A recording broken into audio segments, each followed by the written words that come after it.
Hello hi नमस्कार, मी राधा बिंदास आणि आज तुम्ही बघणार आहात स्पेशल व्हिडिओ। हा व्हिडिओ आहे पितृपक्षातल्या जेवणाचा।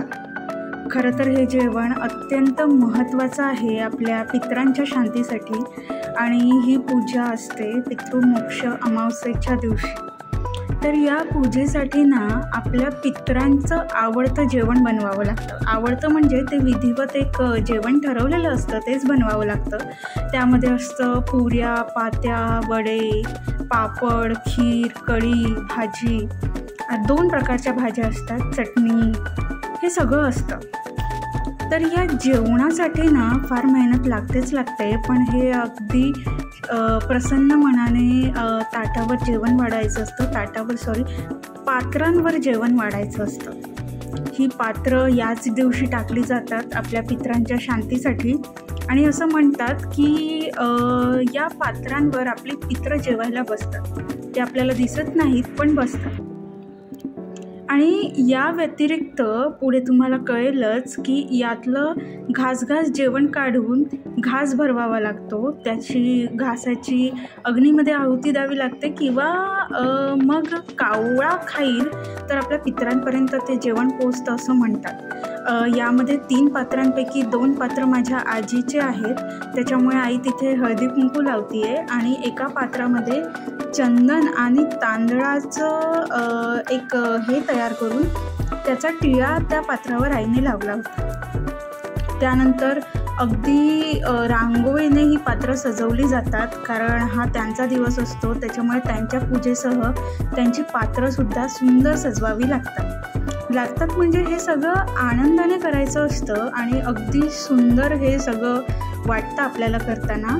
आणि त्यानंतर कापूर लावून 3 अगरबत्त्या जाळायच्या असतात आणि त्या पात्राच्या आजूबाजूला लावायच्या असतात। यामुळे ना सुगंध तर दरवळतो, पण आपल्या पितरांची मन शांती होते असं म्हणतात। कसलं सुंदर दिसतंय ना प्रत्येक ताट बघायला। हे सगळं रांगोळीने सजवण्याचं काम मी केलं आहे, पण जेवण बनवण्याचं काम मात्र माझ्या आईने केलं आहे। कारण आमच्या पितरांची सून म्हणजेच आईने तिच्या सासूसासऱ्यांसाठी हे सगळं केलेलं आहे। सो त्यांना नमन करून आणि नंतर सगळ्या ताटांची पूजा करून अगरबत्त्या इथे लावण्यात येत आहेत आणि त्यानंतर इथे आपली पित्र जेवायला बसतात असं म्हणतात। कापूरसुद्धा प्रत्येकाला दिला जातो। मला 2 आजी होत्या, त्यामुळे आमच्या घरी 3 पात्र वाढली जातात। माझी एक आजी फार कमी वयातच गेल्याने आणि मुलगी लहान होती, त्यामुळे माझ्या आजोबांनी दुसरं लग्न केलं, त्यामुळे मला 2 आजी होत्या। आय एम व्हेरी लकी की मला 2 आजी होत्या आणि या 2 आजी आणि माझे आजोबा या तिघांचे 3 पात्र आहेत। सगळी पूजा झाल्यानंतर तिघांनाही मी नतमस्तक होताना तुम्हाला दिसत असेल। हे सुद्धा विधीचाच एक भाग आहे की सगळ्या पात्रांची पूजा आपल्याला करावी लागते। त्यानंतर यातलं घास जेवण काढून एकतर ते कावळ्याला द्यायचं किंवा मग छोट्याशा भांड्यात हवन पेटवून किंवा तुमच्याकडे हवनाचं कुंड असेल तर त्यात थोडासा कचरा झाडून किंवा आणखी तुमच्याकडे काय काड्या वगैरे असतील तर त्याच्या पद्धतीने इथे तुम्हाला हा घास टाकावा लागतो।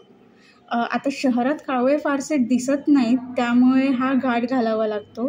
कागद जाळून आणि थोडेफार वुडन पार्टिकल्स जे काही असतील ते जाळून त्यावर आईने घास या ठिकाणी टाकलेला होता।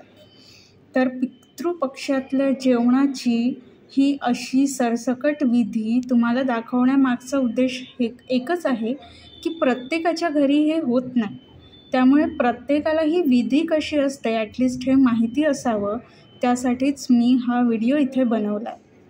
तुम्हाला हा व्हिडिओ कसा वाटला ते कमेंट सेक्शनमध्ये मला नक्की कळवा आणि यातली कुठली विधी तुम्हाला सगळ्यात जास्त आवडली ते सुद्धा मला कमेंट सेक्शनमध्ये नक्की कळवा। So thank you for watching guys, bye bye.